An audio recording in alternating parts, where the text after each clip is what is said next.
तर जय महाराष्ट्र पब्लिक, मी चाललो माझ्या जन्मभूमीला भेटण्यासाठी आणि माझी जन्मभूमी कोणती ते तुम्हाला मी दाखवणार आहे. तर व्हिडिओ शेवटपर्यंत बघा. तर चला मग माझ्यासोबत. रुको जरा सबर करो.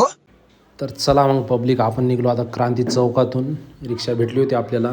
रिक्षेवाले मामानी पण चांगली आणली गाडी, दामटातच आणली गाडी.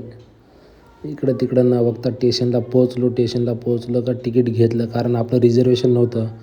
रिझर्वेशन नसल्यामुळे जनरल डब्यात चढलो आपण. जनरलमध्ये चढल्याच्या नंतर पहिले फोटो काढून घेतली. मग म्हणलं जागा शोधू आता. जागा शोधत गेलो रिझर्वेशन डब्यात. तिथं काय आपल्याला जागा भेटली नाही, पूर्ण अंधार होता. म्हणलं चला परत जनरलमध्ये आलो, जागा भेटली.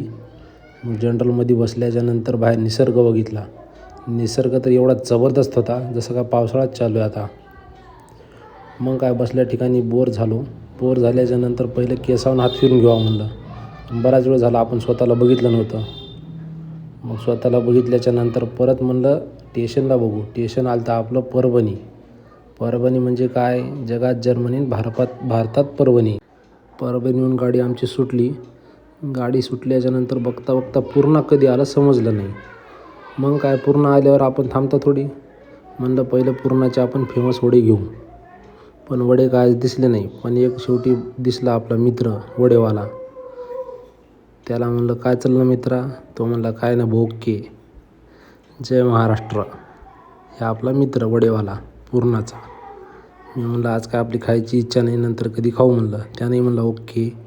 बसल्या ठिकाणी म्हणलं चला आता आपलं स्टेशन आलं होतं. उतरायच्या तयारीत होतो आपण. मग काय गाडी थांबली, आपण उतरलो आणि आपल्याला भेटले आपले मित्र.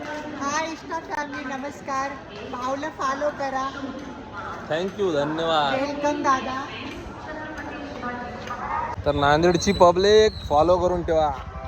तेव्हा आपलं नांदेड, जय महाराष्ट्र.